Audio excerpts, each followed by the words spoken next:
This is Alan Graff. You're listening to the Third Planet Report.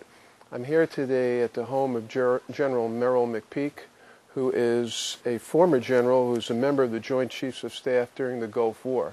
The general has graciously given us the opportunity to speak with him today about international affairs, the war in Iraq, and other matters that are of importance to all of us as American citizens. I want to start with a quote from the general in an interview with Rolling Stone and sort of start off there. This is a dark chapter in our history. Whatever else happens, our country's international standing has been frittered away by people who don't have the foggiest understanding of how the hell the world works. America has been conducting an experiment for the past 6 years, trying to validate the proposition that it really doesn't make any difference who you elect president. Now we know the result of that experiment. If a guy is stupid, it makes a difference. General, that's your quote, I take it. Sounds like something I might have said. Okay. And I guess you're referring to George Bush in this case. Yeah. Are you, and it also sounds like you're concerned about what's happening, America's standing internationally and so forth. Could you expand upon that? Well, I spent 37 years in the uniform of this country, working every day to make us stronger, more powerful, give us more clout, raise our standing everywhere in the world. And to see it so badly damaged as it has been in this tenure, this Bush presidency, it makes me angry, quite frankly. I believe our standing in the world is at an all-time low in my lifetime. And that's a terrible thing to say. I'm not happy about it. I regret it. And I resent the fact that we weren't able to stay at that kind of high point we were coming out of Desert Storm. I mean, it was a Camelot period, really a great time to be in the Joint Chiefs of Staff. We had everything going for us, military strength, unquestioned, but also economic strength, political strength, diplomatic strength, and I would argue moral and ethical strength. Because in the information age, everybody all over the world has a deep insight into our political decision-making process. They knew that we didn't go do Desert Storm in order to put the older President Bush's face on the money there, or to steal the oil, or to collect customs duties in Kuwait or anything. They knew we were there to liberate a country that had been falsely taken over. So we were on a moral high, which was really, in a sense, reinforced by the events of 9/11, where we had an outpouring of worldwide support and sympathy for us. All that has been sabotaged, completely torpedoed by people in the White House, State Department, NSC, elsewhere, who simply plumbered this Iraq II operation in every possible way. Most Americans now, at least the majority of Americans, it appears that want to see us get out of Iraq. A lot of people would argue that the last election where the Democrats regained at least a slim majority in Congress, that was somewhat of a mandate. The American people are tired of it. But others say if we withdraw now, Iraq will plummet into chaos, and the argument is it's already in chaos. What's your take on that? Well, I think there are several reasons offered for not getting out of Iraq, and I don't believe any of them make sense. One is the issue you mentioned, which is to say, as soon as we leave, we turn it over to Al-Qaeda, and they make it a center for worldwide terrorism. But it is our invasion of Iraq that opened Iraq to Al-Qaeda. It wasn't there before. One thing you got to say about Saddam Hussein is he had control of Al-Qaeda. I mean, they didn't like each other. They were at swords point. So you're disputing the Bush administration's original claim that Hussein and Al-Qaeda were buddies and we were going in there? Well, I disputed it at the time. I'm on the record on these issues. So this sounds a little bit, as we enter the 5th year of this war, what I'm saying sounds like Monday morning quarterbacking. But I would just point out that a lot of people understood from the beginning that Al-Qaeda and Saddam Hussein were sworn enemies. And Saddam Hussein was an ugly, brutish, murderous dictator, but you can't claim that he had anything to do with the attack on us in 9/11. And for the White House to put that out in the same way that they exaggerated the claims about weapons of mass destruction, or the assertion that we would be welcomed as liberators and so forth, all this was baloney. I said so at the time. A lot of other people said so. So it didn't take great genius to understand it. Do you think they knew it was baloney? The Bush administration, Bush, Yeah. Cheney, Rumsfeld? Yeah. Was this intentional baloney? Or defraud? One former U.S. attorney, Elizabeth De La Vega, says the Bush administration defrauded the American public. Would you agree with that? I am less comfortable talking about motives than I am the actual facts here. The facts are quite clear. Okay. Now, I know some of these guys also. I know Cheney pretty well. I worked for him when he was Secretary of Defense. I know Colin Powell very well. He was my next-door neighbor for 2.5 years. I know Paul Wolfowitz. Met him when he was ambassador to Indonesia. These 3 guys are all very smart guys. And they pretty much understand the way the world works. For them to mislead the American public, I'd have to say that was probably deliberate. I couldn't prove it, but these guys are smart enough that it had to have an element, it had to have some kind of motive. The president himself, we all understand, is rather innocent of real experience, and so it might be that he just didn't understand what he was doing. And in that case, it's kind of hard to blame him. I mean, he was wrong, but we all know that we make allowances for people who have a certain innocence. Such as the president.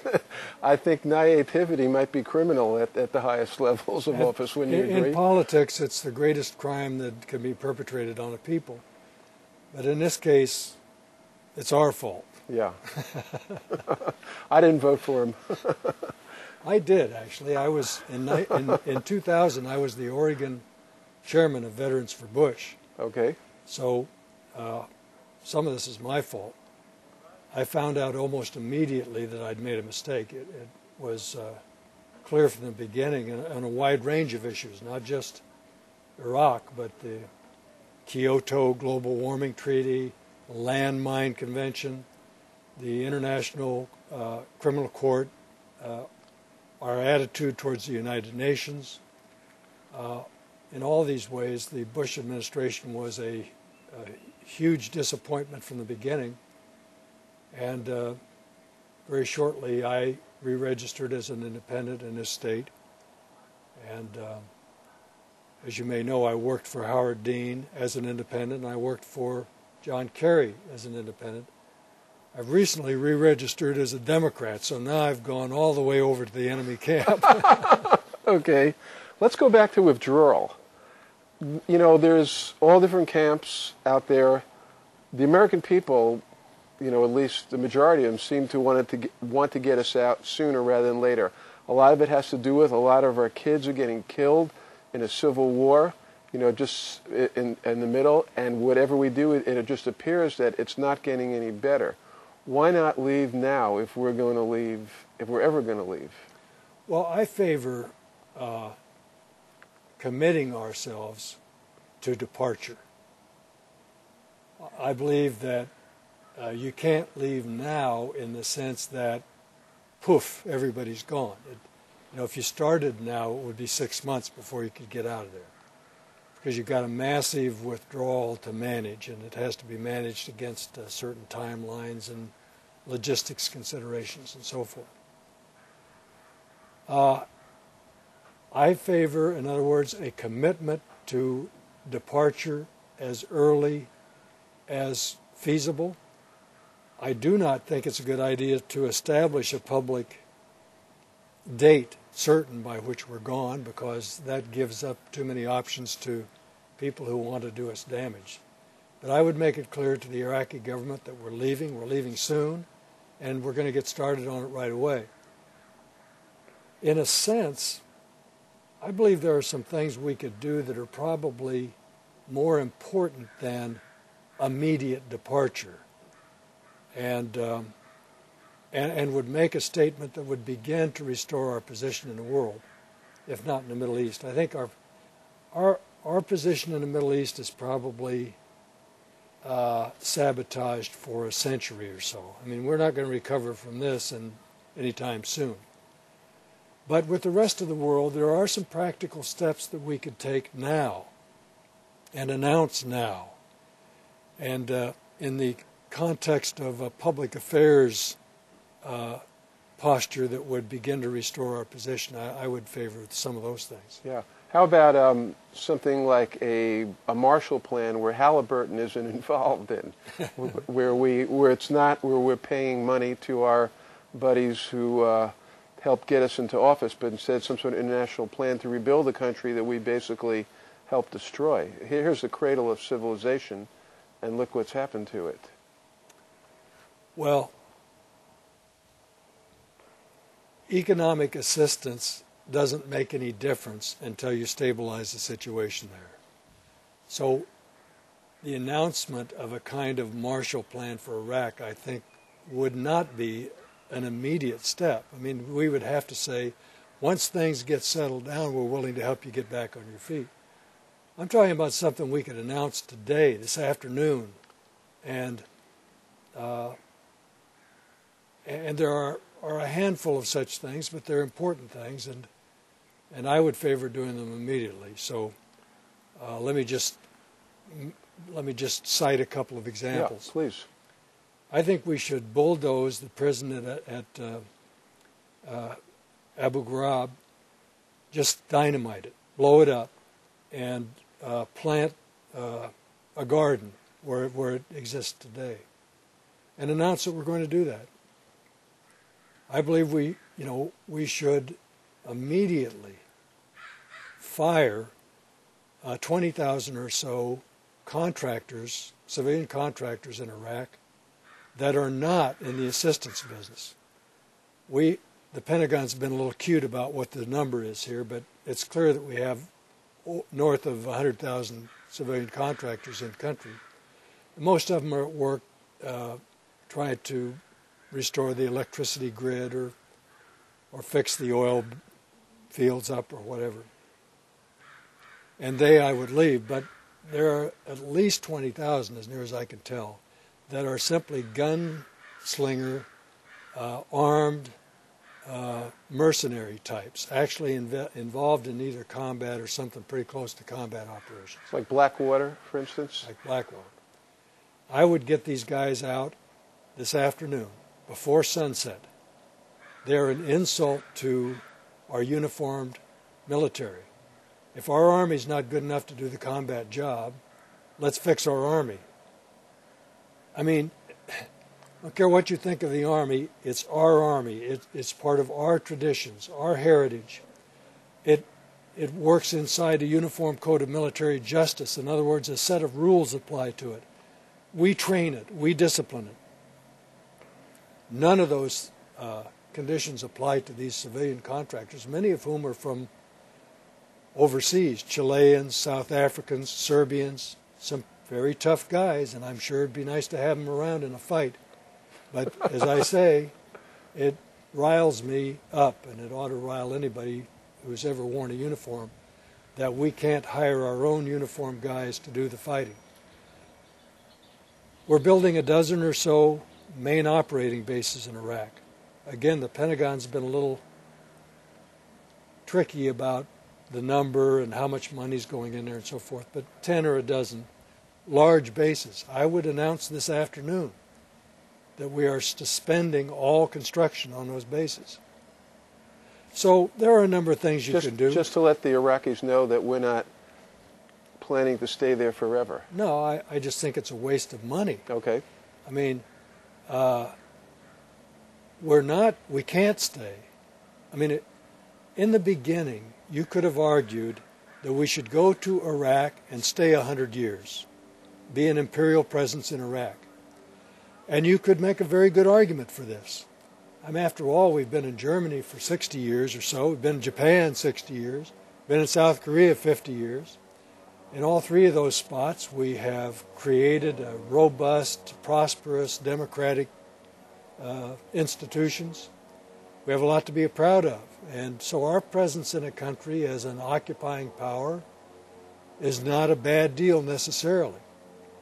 And the Middle East has got a lot of problems that need to be helped with. So you could have argued in 2003, before we went in, that we should go in there, we should build a permanent presence, we should stay there and help get the place fixed. Now, nobody argued that because imperialism has a bad name in this country, rightly so. I would have argued against that point of view because I don't believe that imperialism works these days. But you could have argued that, and it would have been a legitimate, logical set of a case could be made. But we can't stay now. We have so messed up the operation that there's no possibility that we will ever stay, and therefore building these large dozen or so bases is we're constructing, monuments to the past in the desert there at very great expense. Yeah. So I don't care what impact it has on the Iraqis. I'm talking about the impact it has in Europe, in Latin America, in the Far East, for us to announce that we're stopping construction. I think it would be a very positive step, like these other steps, like trying to make amends for what we did at Abu Ghraib to people held in our custody, and like getting rid of these mercenary gunslingers. Let's talk about Abu Ghraib, the Geneva Convention, the torture, the tales of secret prisons and people being extradited to countries where they don't care about, burning cigarette butts into people and torturing them. What has that done to America's image or its own conscience as a country to have that stuff happen rampantly? Well, you quoted me as saying this is a dark chapter in our history. It certainly is. Much of what you allege in that question it's a loaded question. I realize stuff that. Yeah. I don't know anything about, so okay. I can't comment on it. But as far as our treatment of prisoners, it's really been quite shameful and dangerous to our guys. I mean, if you've noticed the history of this issue, the uniformed lawyers, the JAGs, have been the strongest against treating, shoving around prisoners or people under your control, because they understand that this is what goes around comes around, in this world. So if we have a cavalier attitude towards the way we treat prisoners, we'll pay for it eventually. And so it's been the military, it's been the uniformed lawyers who've been the most stalwart in this regard, and it's been the civilians, guys who've never wore a uniform one day in their life, that have been the quickest off the mark to say we ought to beat up guys in our custody. And of course, they found a welcoming audience in the White House, again, by senior administration leadership, none of whom had actually ever taken any risk of being captured. So, I think it is not our finest hour, ethically and morally. It's ruined our position in the Middle East. I mean, I used to have friends I could talk to in these countries. America had strong support in many of these countries. It was never, I think, majority support, but we had a significant fraction of people in Jordan and in Saudi Arabia and Egypt, Morocco, Tunisia, the Emirates, Oman, you could go there and get a friendly reception. That's not true anymore. And the pictures of Abu Ghraib and what happened there will be in Arab textbooks. You know, they'll be in grammar school, and there'll be generations of Arab children raised on these pictures. I don't know how you recover from that, really. I mean, it's just gonna. A good start would be made, as I say, if we just raised the place, blew it up, and planted grass. Yeah. How about just leaving Iraq? I mean, that would help, don't you think? Well, and I think not only leaving, but leaving. You know, not just leaving, but trying to figure out how to make up for what we did there. I mean, you've made some suggestions. Don't get me wrong. I think we should leave Iraq, but I'm under no illusions that it will restore our position in the Middle East to do so. We will have to we'll have to go to sleep and wake up a lot of times before we have much clout in the Middle East again. So some of these things we should do simply because they're the right thing to do, like leaving Iraq. But we should never kid ourselves that this set of mistakes we've made is some sort of transitory phenomenon, and we'll get over it soon. We won't. Rumor has it that Barack Obama has asked you to serve as a military advisor for him. Do you want to comment on that? I've had a meeting with the senator. I'm very impressed with what I see. There's a possibility that I will be working with him in the future, but we've made no such arrangement as of this moment. Okay. And the rest of the candidates, since you now are declared a Democrat, there's a number of candidates out there. Unfortunately, in my mind, the press is only pushing a few of them, Edwards, Clinton, and Obama. There's others, there's Kucinich, there's Bill Richardson. There's a few others. Actually, the governor of Iowa just dropped out, who seemed like a decent fellow. Vilsack's a great guy. Yeah, because he just, it's a big money game right now. Yeah. Any comments on all of that? Well, I don't know them all. I know some of the ones you mentioned, and I have high regard for some of them. Bill Richardson's a very strong guy. One thing I liked about Obama, and as I say, we're not married yet or even seriously courting. Okay. But one thing I liked about him, one thing he said is he wants to change the game. He doesn't want just to be good at the game. You can think of people, I think of Hillary Clinton, as being very good at the game. Obama wants to change the game. And one of those changes that he talked to me about was we really need to do something about this money requirement that knocks guys like Vilsack out of the running. I mean, that's a shame because he's a quality guy. And the fact that he's looking ahead and saying, gee, $100 million. I mean, they'll have to raise $100 million. That's just impossible. Yeah, just to get started, actually. Yeah, I mean, it could be $1 billion election. Yep, it probably will be. But I think Obama has thought about this, and he's read the history of it, and he's a very thoughtful guy. And I take him at his word that what we really need to do in this country is change the game. And he's on to that. So that's nice to hear. We see, people have ribbons on their cars that say support our troops. And another hat that I wear is a disability lawyer. I represent disabled veterans. And I'm horrified at some of the conditions that they've had to go through in terms of lack of medical care, lack of coverage, denial of Social Security benefits, waiting in line for months to get proper psychiatric care, now the Walter Reed scandal. Is that something, I'm ashamed of it. I'm sure you probably feel the same way. Well, I'm not a advocate of veterans' issues.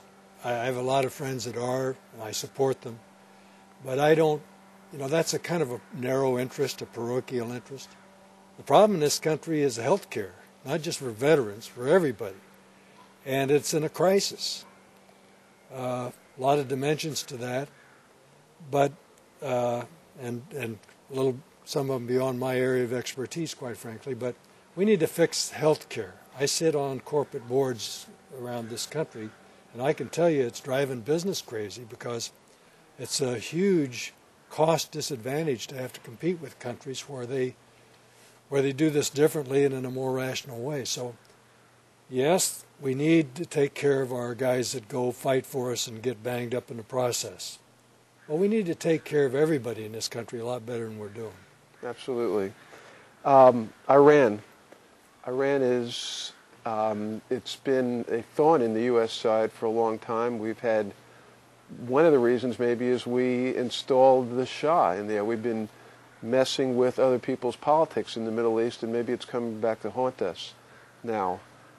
What can we, how can we relate to Iran in a diplomatic way? I don't know.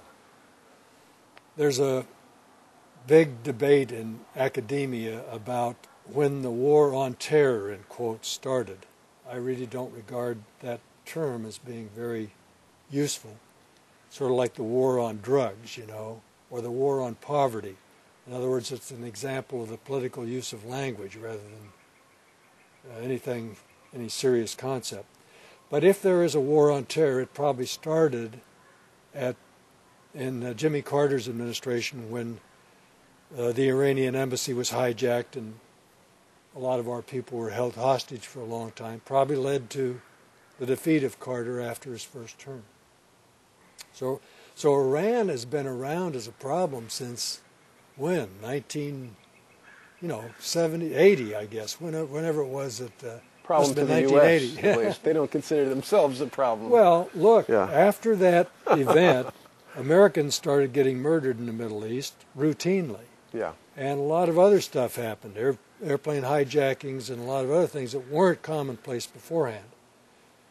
So Iran's been a problem for a long time, and one of our mistakes has been not dealing with Iran, but as the present administration, calling it part of the axis of evil, trying to isolate it, not talking to it. None of this makes sense. You may recall when we invaded Afghanistan after 9/11, Iran was very helpful. I mean, the senior foreign person present at Karzai's inauguration was the Iranian foreign minister. They pledged something like $300 million of assistance to Afghanistan. We were working hand in glove with them behind the scenes because this administration was not happy about it, but at the professional level, our diplomats were getting along quite well.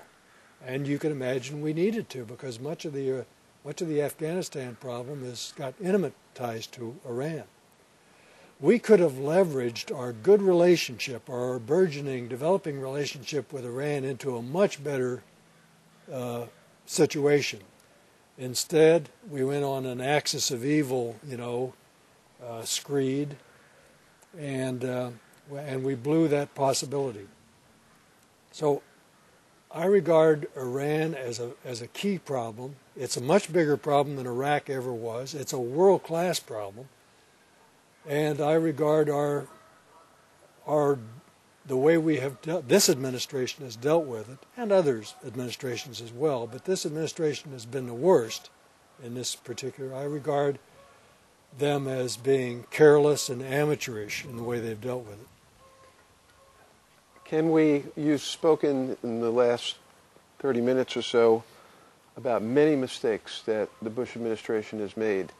Can we afford another year and a half of the Bush administration, or should impeachment be on the table? Have the deeds of the administration risen to high crimes and misdemeanors? In your position, in your mind? I believe that they are high crimes and misdemeanors. I mean, let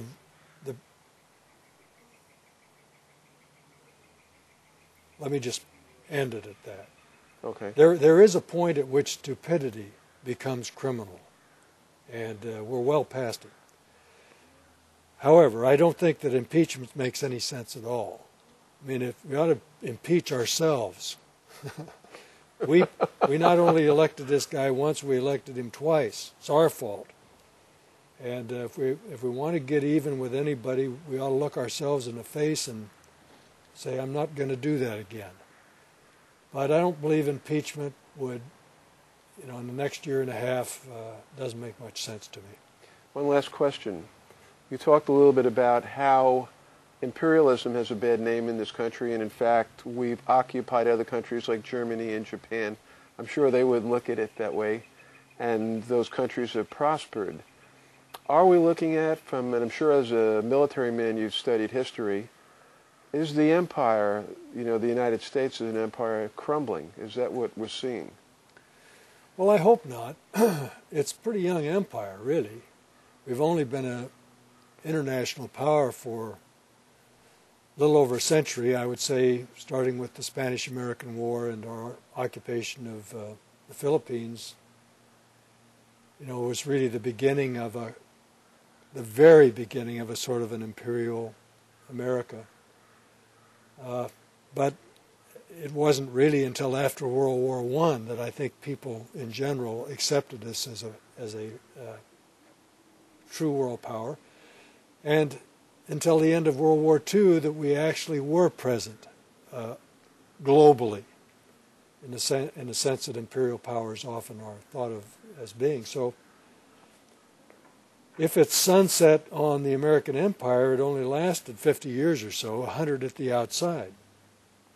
That's not much of a run. I mean, the Romans were around for 500 years, and the Brits for longer than that. So, yeah. But the Romans knew what they were doing. I mean, they made serious mistakes, and so did the Brits. But in general, they were more comfortable with their position as world powers than we have ever been. And so maybe we're not well suited for the imperial purple. But I would hope we are. I mean, my wish is that this country lasts 1,000 years, and during all that time is a great power. But I must say, if that aspiration is going to come true, we're going to have to get our act together. We can't stand many more administrations like this one.